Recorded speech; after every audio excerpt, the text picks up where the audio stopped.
പക്ഷേ ഇപ്പൊ അതല്ലാതെ നമ്മുടെ മുമ്പിൽ വേറെ മാർഗമൊന്നുമില്ലല്ലോ. പ്രത്യേകിച്ച് ഗാഥ മാഡം ശ്രീനിവാസ് സാറിന്റെ അടുത്ത് കഴിയുമ്പോൾ. ജീവിതം വെട്ടിപ്പിടിച്ചു എന്നുള്ളൊരു അഹങ്കാരം ഉണ്ടായിരുന്നു, എല്ലാം തകർന്നു. ഇപ്പോ ആരുടെയൊക്കെയോ ദേവ് കാത്ത് കഴിയുന്ന ഭിക്ഷക്കാരിയുടെ വേഷത്തിലായി സിതാര ശ്രീനിവാസ്.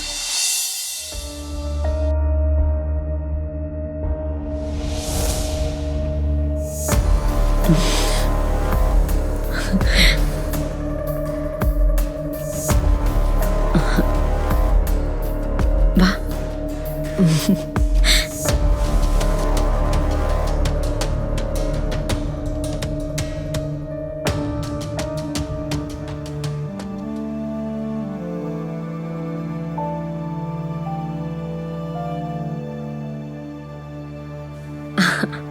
സിത്താര ഇരിക്കേ.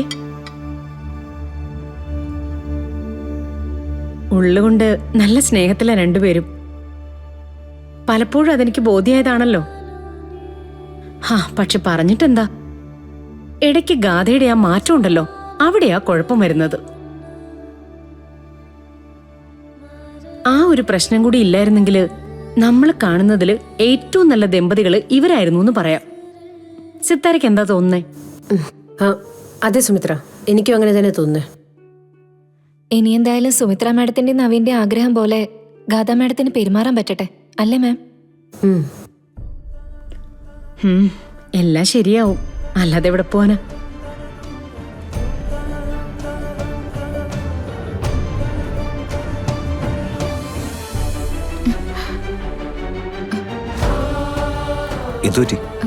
ഒന്നുമില്ല. കുറെ കാര്യങ്ങൾ എനിക്ക് സംസാരിക്കാനുണ്ടായിരുന്നു. എന്ത് കാര്യങ്ങള്? കുറെ കാര്യങ്ങളെന്ന് പറഞ്ഞാല് താൻ ഇവിടുന്ന് പോയപ്പോ മുതലുള്ള കാര്യങ്ങൾ. നമ്മൾ തമ്മിൽ ഒന്നിച്ച് യാത്ര ചെയ്യുന്നു, നമ്മുടെ ഭാവിയെ കുറിച്ചുള്ള കാര്യങ്ങൾ. സുമിത്ര, ഞങ്ങൾ എന്നാ ഇറങ്ങട്ടെ? ഞാൻ വിളിക്കാം. വിളിക്കാന്ന് സുമിത്ര പറഞ്ഞതിന്റെ അർത്ഥം എന്താന്ന് മനസ്സിലായി, പക്ഷെ വിളിക്കേണ്ടി വരില്ല. അങ്ങനെയൊന്നും ഉണ്ടാവാതിരിക്കട്ടെ സിത്താരെ, എല്ലാവരുടെ ആഗ്രഹം അത് തന്നെയാ. സുമിത്ര, ഇങ്ങനെ ചില കാര്യങ്ങളുണ്ടാവുമ്പോ ഒരമ്മയുടെ സ്നേഹവും കരുതലും ഒരുപാടുണ്ടാവേണ്ടതാണ്. എൻ്റെ മോക്ക് എൻ്റെ ഭാഗത്തുനിന്ന് പോലെ സുമിത്ര അത് ചെയ്യാറുണ്ട്. താങ്ക്സ് കേട്ടോ. ശരി സിനി.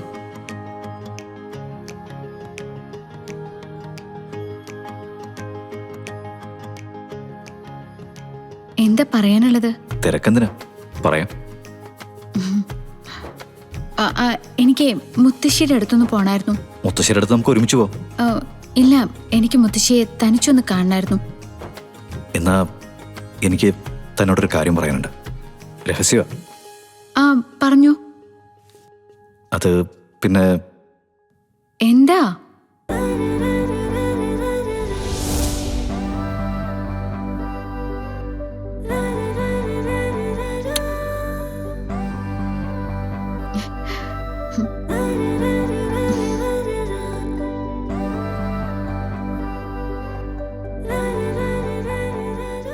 താൻ ഇങ്ങനെ സംസാരിക്കുമ്പോൾ, ഇങ്ങനെ മുന്നിൽ നിൽക്കുമ്പോൾ വല്ലാത്തൊരു ഇഷ്ടം തോന്നിപ്പോവാ.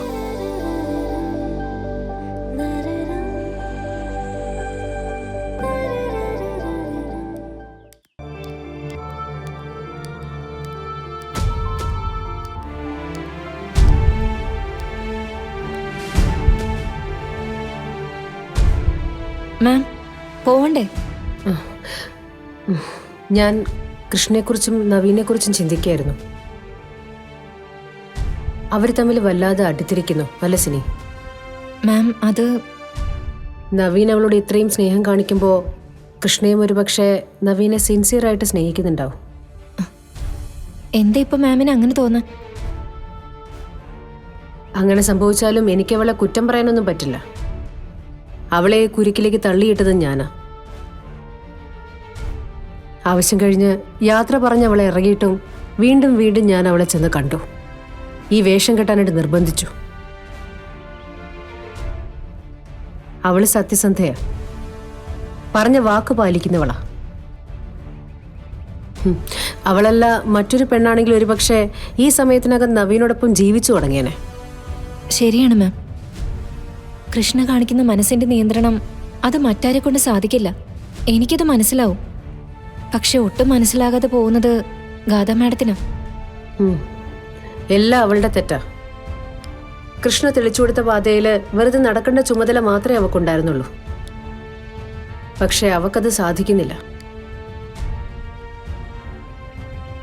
കൃഷ്ണയുടെ സാമീപ്യത്തിൽ നവീന്റെ മനസ്സ് ശാന്താവുന്നുണ്ട്. കളരിക്കൽ കുടുംബത്തിൽ എല്ലാവരും സന്തോഷിക്കുന്നുമുണ്ട്. പക്ഷെ അവളുടെ സ്ഥാനത്തേക്ക് ഗാഥ വരുമ്പോ ഒരു ദിവസം കൂടെ അത് നിലനിർത്താനായിട്ട് അവൾക്ക് സാധിക്കുന്നില്ല. നിസ്സാര കാര്യങ്ങൾ പൊട്ടിത്തെറിച്ച് അവൾ സ്വന്തം ജീവിതം തന്നെ ഇല്ലാണ്ടാക്കുന്നു. എപ്പോഴെങ്കിലും കൃഷ്ണയുടെ മനസ്സൊന്ന് മാറിയാല്, നവീനെ ഇനി വിട്ടുപിരിയാനായിട്ട് പറ്റില്ലെന്ന് അവൾക്ക് തോന്നി തുടങ്ങിയാല് ഇതെവിടെ ചെന്ന് അവസാനിക്കും? മാമിന് കൃഷ്ണയെ സംശയമുണ്ടോ? ഇല്ല സിനി. പക്ഷെ പേടിക്കാതെയും പറ്റില്ല. മനുഷ്യനാ, സാഹചര്യങ്ങൾ മനുഷ്യനെ കൊണ്ട് അരുത്താത്തതൊക്കെ ചെയ്യിപ്പിക്കും. പക്ഷേ ഇപ്പൊ അതല്ലാതെ നമ്മുടെ മുമ്പിൽ വേറെ മാർഗമൊന്നുമില്ലല്ലോ. പ്രത്യേകിച്ച് ഗാഥ മാഡം ശ്രീനിവാസ് സാറിന്റെ അടുത്ത് കഴിയുമ്പോ. ജീവിതം വെട്ടിപ്പിടിച്ചു എന്നുള്ള ഒരു അഹങ്കാരം ഉണ്ടായിരുന്നു. എല്ലാം തകർന്നു. ഇപ്പോ ആരുടെയൊക്കെയോ ദേവ് കാത്ത് കഴിയുന്ന ഭിക്ഷക്കാരിയുടെ വേഷത്തിലായി സിതാര ശ്രീനിവാസ്. മാം, ദൈവം നമ്മളെ കൈവിടില്ല. കൃഷ്ണയും. ആ ധൈര്യം മനസ്സിൽ വെക്കാൻ ഇപ്പൊ പറ്റൂ. ആ, വാ നമുക്കിറങ്ങാം. ഉം.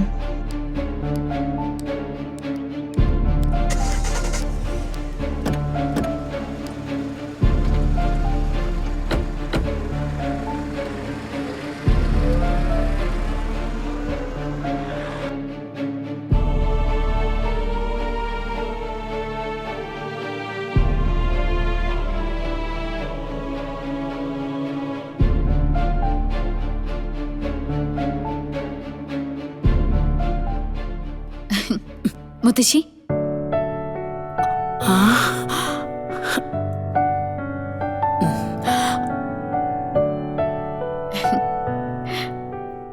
എന്താ ഇങ്ങനെ നോക്കുന്നേ? ഞാൻ ഗാഥയാ. നീ എപ്പോഴാ മോളെ വന്നത്?